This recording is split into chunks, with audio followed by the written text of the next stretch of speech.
Hi, I'm Rodney Donahue, and I'm here with Jacob Gates. And we just watched Pen Pals.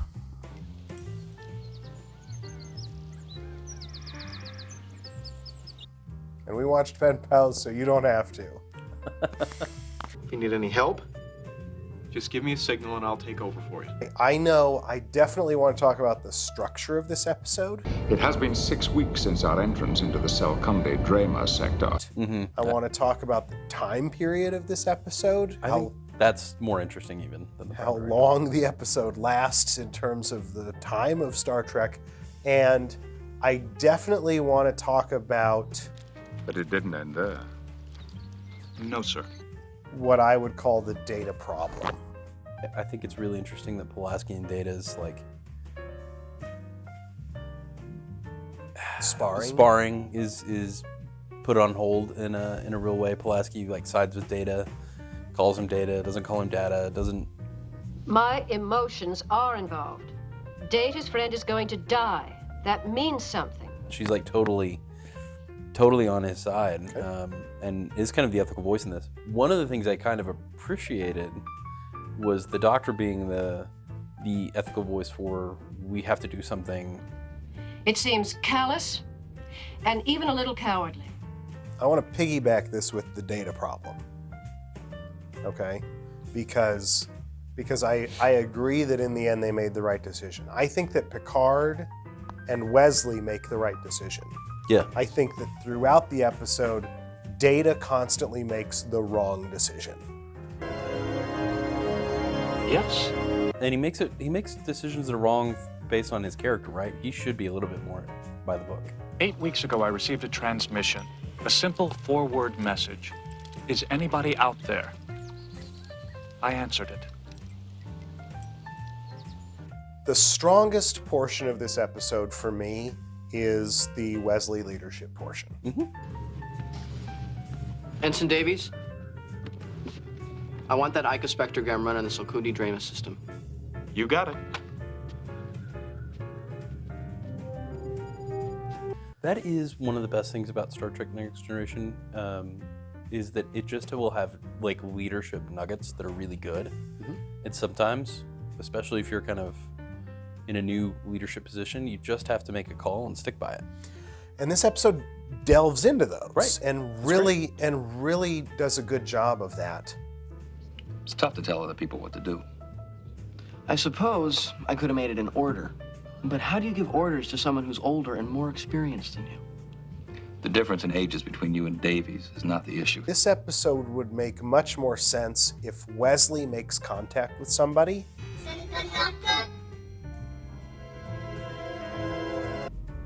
Yes, sir. And Data is put in charge of some group, and he is struggling with this idea of command. Not understanding people, right? Yeah. Not being able to, how do you make a decision? Right. What do you do when you know your intelligence level is above everybody, and then they can still talk about ego and things like that? It just doesn't seem like this is a mistake that Data would make. Yeah. Just from the beginning. Yeah. Just saying, yes. Is anybody out there? Yes. Oh, I'm here. Yeah. But we know that In the stars, in space. right. We know what happens when Wesley starts to meddle. We think so.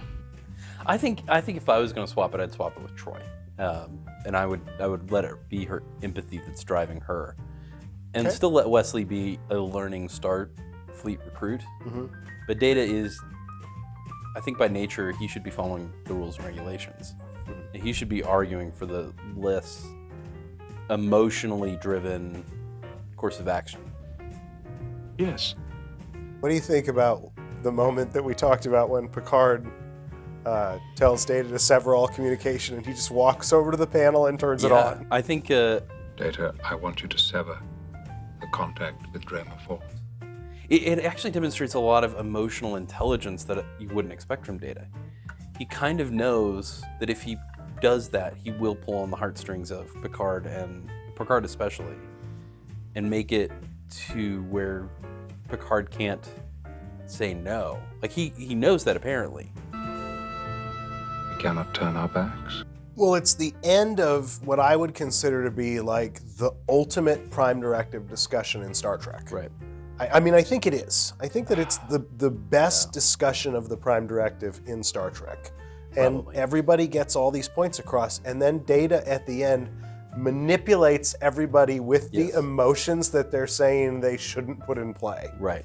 Which is a pretty emotional thing for Data to do. And that part doesn't make a ton of sense to me.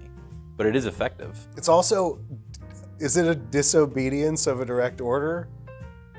Is turning it on, like, is that, because he says to sever communication. Well, he has to By- he has to pull up the channel so that he can So that he can turn it off? turn it off permanently. That's taking a while. Yeah. For a guy who... he knows what who- he knows what he's doing.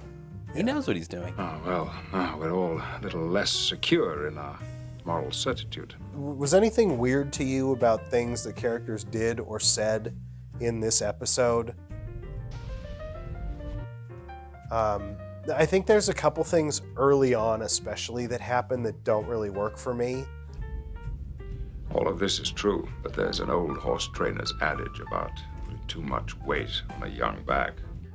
Picard's need to bring up a horse adage like 2 minutes after he's riding a horse, that kind of goes away. It doesn't really work for like the rest of the episode.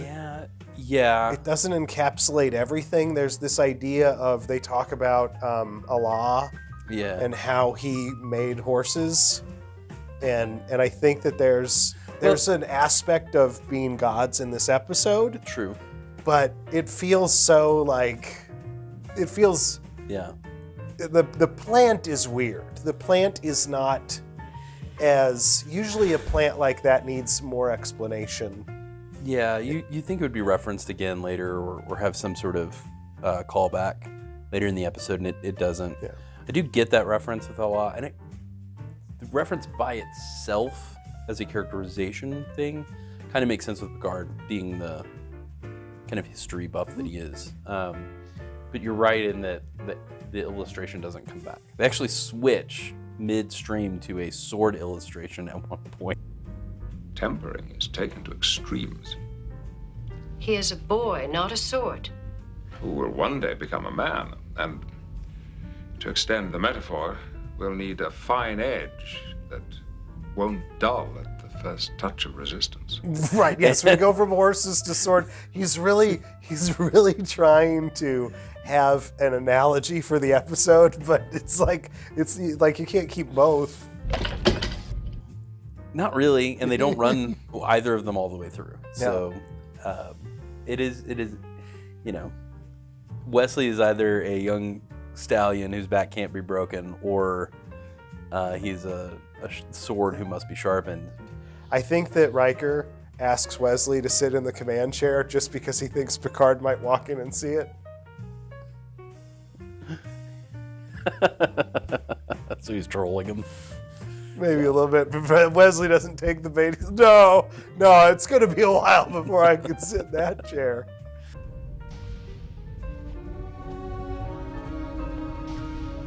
She shows up on the bridge. Picard turns away, does not make eye contact with her. It says to Riker, he has brought a child onto my bridge. He doesn't say he's brought an alien onto the bridge. Onto my ship. Onto my ship, even. Yeah. He says he's brought a child onto my bridge. You know, That's- and to be fair, we know Picard does not like kids. These planets live fast and die hard. I loved at the very beginning when Riker's like, these planets live fast and die hard. I wrote that down. It was such a Riker moment, right? That's a perfect Riker line. Only he would look, like Troy would never say that. Right. You know, these planets live fast, die hard. Picard was a little stereotypical about Troy in this episode. How so? He's like, I would have thought that Betazoids, Oh, yeah. Some good old-fashioned space racism. a little bit. Strange. I would expect Betazoids to be outstanding animal trainers. And then Picard's line. I would have thought the shifting passions of this beast would be far more terrifying. I would have thought this beast was. This beast. Calls himself a beast. Picard goes into beast mode. Yeah. this beast. And I asked you at the time, I was like, is he talking about himself? This beast. Or I would have thought the shifting passions of this beast would be far more terrifying. This episode, for me, is probably the ultimate Prime Directive episode. It works specifically because of the Wesley story. Mm-hmm. Because you've got Wesley who's dealing with the most rudimentary forms of command, right? You know, personality, conflicts, ego. Mm-hmm. You know, I'm the leader and I think something should be done. Anxiety. Nobody else on the team thinks it should be done, so do we do it, right? It's a very nuts and bolts kind of thing. And then you have Picard and the senior staff, and they're dealing with sort of the ultimate burden of command, of their exploratory mission. millions of lives are in the balance. The planet team is tearing is- itself apart. So do we have a right to attempt to fix that? right. Yes. And is it the same situation if it's an epidemic and not a geological calamity? Absolutely. What about a war? Picard is making command decisions, hard command decisions, kind of in comparison to Wesley, who's making these smaller command decisions. His senior staff is not, arguably not saluting and just doing what they're told. They're like, with Data, it's malicious compliance. Like, he'll do it. Sir, we have come this far. It escalates very quickly. He's like, "Can I go down to the planet?" And Riker doesn't take his own advice. Like Riker is telling Wesley, you're in command. Yeah. And then Data makes Riker turn into a pushover in Picard's office. Picard and Riker both just are like, "Sure, you can beam down to the planet," when they initially say no, and they should just stop it. Transporting to the surface is only going to make a bad situation worse. Sir, I feel it is important to determine the reason for... Come on, Data. Captain, Data says, "What's the difference between sending the message and delivering it personally?" Yeah. And Picard's like, you Well, know what it well. is. A whopping big one, and you know it. And Picard doesn't explain it to him. Does He just says, not? "Go do it." He's like, "I'm just trying to follow your orders."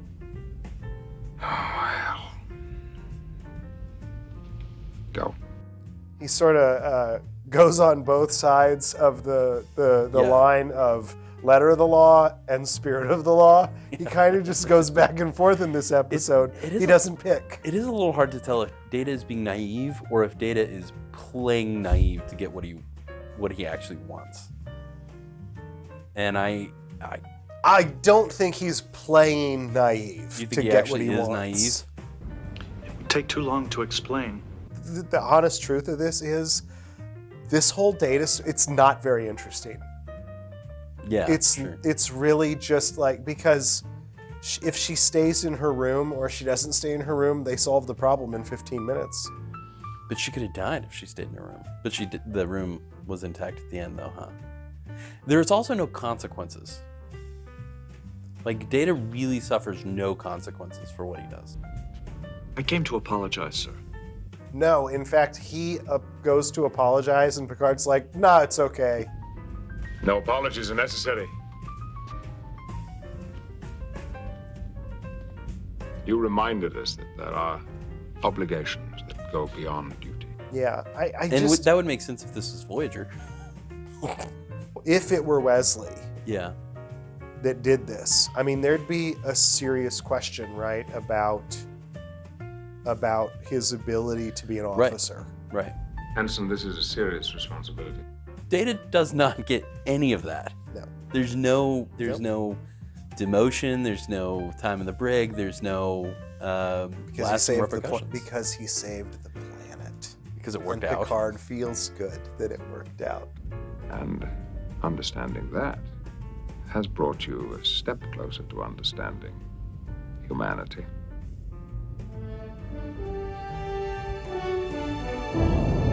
Let's talk about the the time period of this episode and kind of Yeah. the structure. It has been 6 weeks since our entrance into the Selkunde Drema sector. There's a 6-week gap, and then there's a commercial break, and then suddenly 2 more weeks. Okay, yeah. Yeah, that's right. And then they've got to solve the problem still. So I would assume there's even more time beyond that. We speak often. It is a young female, humanoid. I think episodes of Next Generation that take a lot of time just feel weird. Yes. Next Generation needs sort of a condensing. It needs to take place in a quick amount of time. It can't like A couple of days max. It isn't sort of thing. quite sure how to expand within one episode. One of the reasons you've been given command is so you can make a few right decisions, which will lead to a pattern of success and help build self-confidence. This episode raises Wesley up Yeah. many notches. This is not an episode where people could be like, I hate Wesley. This is not that Wesley. That's true. Like, this is an episode that brings Wesley up in many different ways. And I feel like the first episode of the 3rd season where they bring Dr. Crusher back, It's up to you to hang on to it. it's very much an episode of like, why isn't my son being a teenager? Yeah. And Wesley, you know, he falls asleep working on a science project. The project gets out and ruins everything on the ship. It's sort of the opposite of the first season Wesley, where he solves everything. Yeah. I'll need your advice and your recommendations. As you know, I've been given the responsibility of overseeing Wesley's education. And the problem with that is we've had this episode. Yeah. I agree. And so we get this episode that builds Wesley up, and then Dr. Crusher comes back and we start taking Wesley down, making him a little less of the Wesley Crusher that they built, and instead of sort of turning him into something else. Did a good job. I'm proud of you. I do feel like Will Wheaton kind of got demoted. I feel like in season 1, he is supposed to be a main character. Like, he's supposed to be a mainstay. I think they turn the spigot off slowly with Will Wheaton as an actor or Wesley Crusher as a character. Hi, can I walk with you? Yes? I love when Wesley's like, "Can I walk with you?" And Riker and Troy are clearly walking briskly away from him, and they're like, "Sure." And then I love the moment where Troy kind of makes a physical move. She kind of touches him like you go this way, and we're gonna go this way. Like, our conversation is definitely over now. Thank you. I did enjoy the Will Riker with his date that he's touching fairly heavily. Hey. I'll see you. Okay. Right now, If you're I the- love the guy at the bar. He's just Yeah. Can you drink with your, inferior officer? Is that the right term?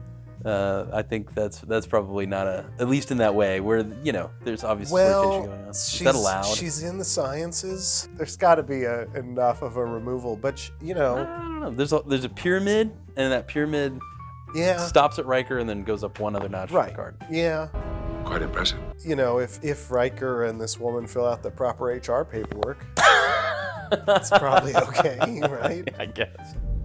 Good. I'm Rodney Donahue, This beast, Jacob Cates, this beast, and we are here to say this beast, this beast, this beast. Kapla. kapla.